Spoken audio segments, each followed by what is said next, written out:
अस्सलाम वालेकुम दोस्तों, क्या हाल चाल है? ठीक हो, खुश हो? हसबे वादा शाम दा वेला थी गए, वापसी भी है घर दो ते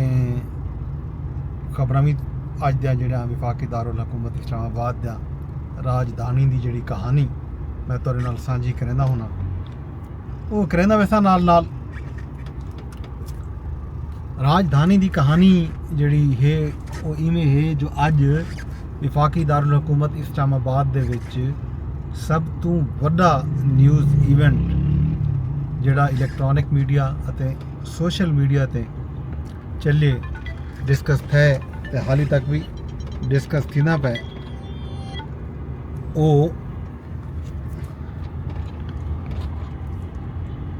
chief justice Pakistan justice Qazi Faez Isa उन्हां दा अज आखिरी डी है। अज उन्हें चैंबर वर्क किए तो उन्होंने एजाज़ अज फुल कुट रैफरेंस भी आ ते नाल उन्होंने सुप्रीम कोर्ट की बिल्डिंग दे विच एक यादगार का इफ्तिताह भी किए। फुल कोर्ट मीटिंग का हाल हवीला तो आपको देवा तो ये हा जो फुल कोर्ट रैफरेंस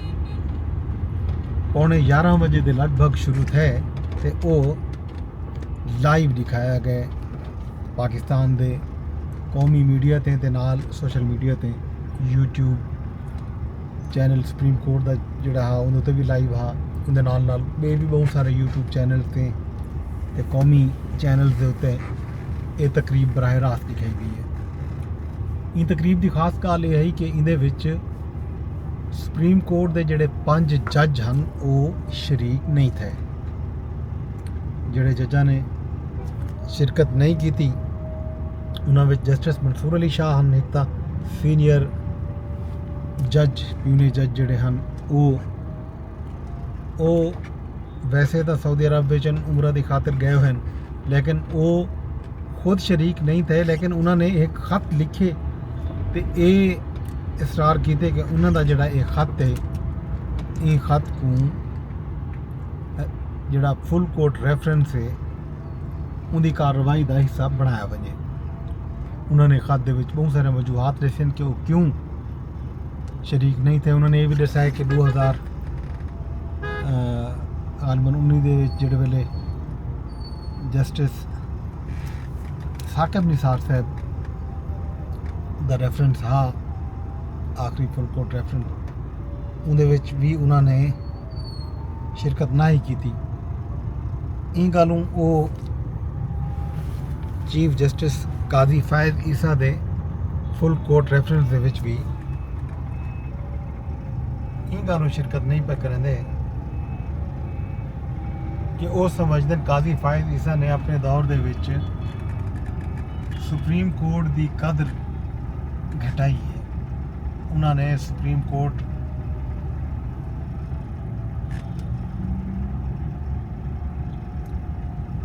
तो नाल नाल चौक के तजावजात के खिलाफ पुलिस ऑपरेशन करनी भी है नाल नाल अपडेट देवा राजधानी दे विच क्या थींदा पे ये तो सामने है ये भी दे दे जो नाल नाल तो आपको मजीद अपडेट भी नहीं दे जैसे। खैर ये सूरत हाल जड़ी है तो सामने है जा जाते ट्रैफिक का रश शोर ये तो खैर नाल नाल हो सी पिया तो दसेंदे भी जुलसूँ लिखेंदे भी जुलसूँ तो गाल करना पिया हमी जस्टिस जस्टिस मंसूर अली शाह के खत के हवाले नाल उन्हों का यह लंबा चौड़ा खत जोड़ा है अज सोशल मीडिया पर भी शेयर थे तो कौमी मीडिया के उत्ते भी वो खत के चर्चे हैं मौजूद है सोशल मीडिया पर भी खत। बाकी जोड़े जज शरीक नहीं थे उन्हें justice Shahid Waheed justice Malik Shahzad justice Athar Minallah तो जस्टिस आयशा ए मलिक ये जज भी शरीक नहीं थे। Attorney general Pakistan Pakistan bar council के वाइस चेयरमैन फारूक एच नायक,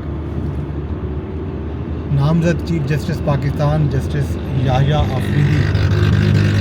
जस्टिस काजी फैज़ ईसा ने खिताब किए। लगभग 1 घंटा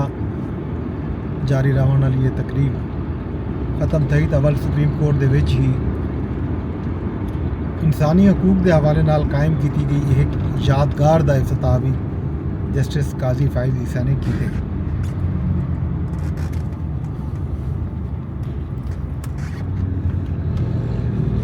इस तकरीब को भी मीडिया ने बराह रास्त दिखाए। इस मौके पर सहाफ़िया ने काजी साहब नाल गुफ्तगू करने की कोशिश भी की है, जिसका जवाब काजी साहब ने नहीं दिता, खामोशी इख्तियार की है। वो क्लिप भी सोशल मीडिया पे शेयर थी पैन। इहदे नाल बाकी अपडेट जिहड़ी है वो जिवें तो कुछ दस्सिया साबिक वज़ीर आज़म मियां नवाज शरीफ साहब दुबई पहुँच चुके हैं।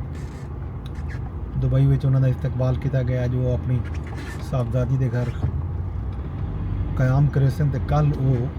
दुबई तो लंदन रवाना थी सन ते वल अमरीका के दौरे पर भी गए सन। भी जी एक अहम खबर जी अज मीडिया ते रह गई है वो है साबिक वज़ीर आज़म जनाब इमरान खान साहब की अहलिया बुशरा बीबी जोड़े कल रिहात हैं तो पिशावर तशरीफ गिन गए हैं। उन्होंने हवाले नाल एक खबर आई है जो वो पिशावर विच हैं ते उन्होंने पार्टी की आला क्यादत का इजलास तलब किए। खैर हाली तक वो इजलास शुरू तो नहीं किया, ना ही सजा गया, ना ही कोई ऑफिशियल सोर्स के थ्रू ये पता लगे। जराए नाल खबर लाजमी आई है, लेकिन हाली तक इजलास थी नहीं सकिया ई वेले तक जिस वेले मैं ये वीडियो रिकॉर्ड करता पाया। भी खबर ये भी है कि बुशरा बेगम साहबा का मैडिकल चैकअप है,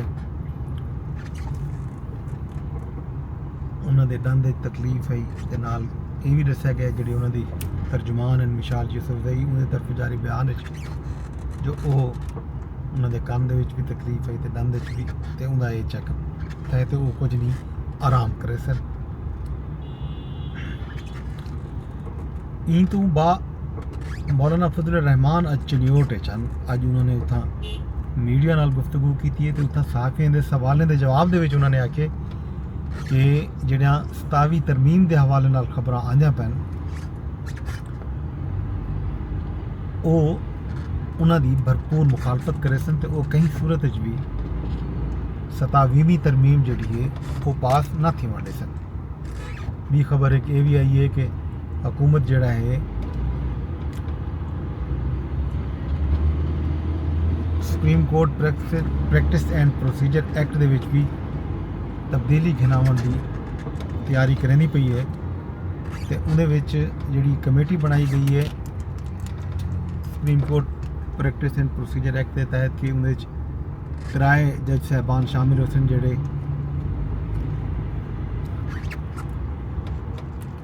अज खुद नोटिस ते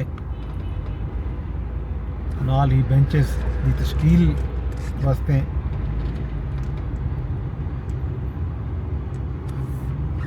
इकट्ठे थी सन। जी कमेटी बनी है जस्टिस काजी फैज़ ईसा के दौर के उन्हें 3 की बजाय 5 जज गिनावन की मनसूबाबंदी थी नहीं पई है। जस्टिस अमीनुद्दीन खान तो जस्टिस जमाल खान मंदोखेल को भी कमेटी का हिस्सा बनावन की तैयारी है, क्यों जो मौजूदा दौर के जस्टिस याहिया आफरीदी, जस्टिस मंसूर अली शाह तो जस्टिस मुनीब अख्तर मौजूदा जोड़ा एक्ट चलता पाया उनके तहत उनके मैंबर हो सन। तो ये गल ई कमेटी को कमेटी मैंबरान का वधावन की कोशिश थी नहीं पई है ताकि अपनी 3 की बजाय 5 जज मिल के फैसला करें। ये हम खबर जो ई वेले तक हम मैं तो साझा कीता इंज वेले मेरा ख्याल है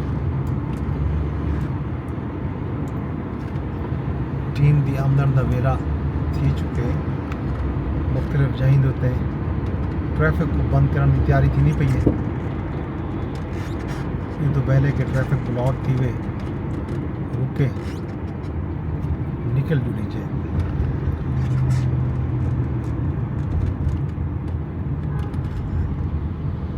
मजीद तो को अपडेट करते रहे वैसे